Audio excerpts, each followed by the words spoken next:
नमस्ते दोस्तों, मैं आज आपको पूजा करने के कुछ 7 नियम बताने वाला हूँ। इस ब्रह्मांड को निर्माण करने वाली, इसकी रक्षा करने वाली, सजीव सृष्टि का पालन पोषण करने वाली एक महान सामर्थ्यशाली शक्ति अस्तित्व में होनी ही चाहिए, इस पर कोई संदेह नहीं। सिर्फ फर्क इतना है कि नास्तिक लोग इसे अलग नाम से पुकारते हैं और आस्तिक लोग इसे भगवान, परमेश्वर, परब्रह्म कहते हैं। हम जो देखते हैं वो संपूर्ण सत्य नहीं होता। हमारे आसपास कई अदृश्य शक्तियाँ काम करती रहती है जो हमें दिखाई नहीं देती और उनका अस्तित्व होता है। तो हाँ, परमेश्वर है और होंगे।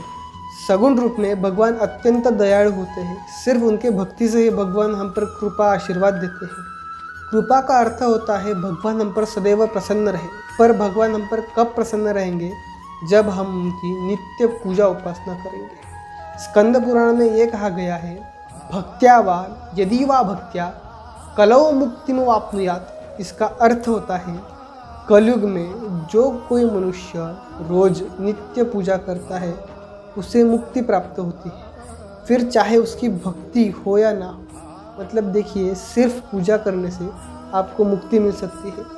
पर पूजा करने के कुछ नियम हैं जो मैं आज आपको बताने वाला हूँ। जब भी हम कोई नई मूर्ति घर में लाते हैं तो उसकी एक विधि करनी आवश्यक होती है। उस विधि का नाम है प्राण प्रतिष्ठा। प्राण प्रतिष्ठा के बिना मूर्ति में दैवत्व नहीं आता, और जिस मूर्ति में दैवत्व नहीं है वो मूर्ति आपको कृपा आशीर्वाद नहीं दे सकती। इसीलिए मूर्तियों की प्राण प्रतिष्ठा करना अनिवार्य होता है। प्राण प्रतिष्ठा वैदिक मंत्रों से की जाए तो सबसे अच्छा। बिना प्राण प्रतिष्ठा के मूर्ति का कोई उपयोग नहीं। प्राण प्रतिष्ठा की विधि अपने गुरुजी के हाथों से कर ले। प्रतिष्ठा के बाद भगवान में देवत्व का संचार होता है, इसलिए मूर्ति की देखभाल करनी चाहिए।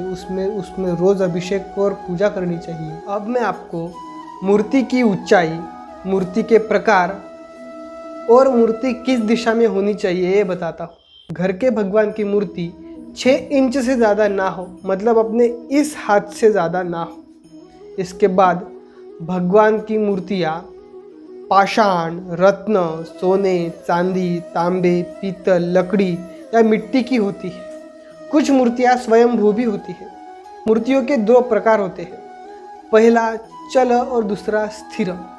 चल मूर्तियाँ हमारे घर के देवी देवता चल स्वरूप होते हैं, मतलब हम एक स्थान से दूसरे स्थान पर उसे स्थलांतरित कर सकते हैं।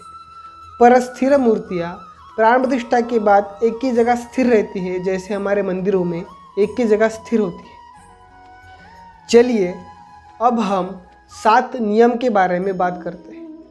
तो पहला नियम, भगवान की मूर्ति हमारे सामने उच्च आसन पर विराजित होनी चाहिए।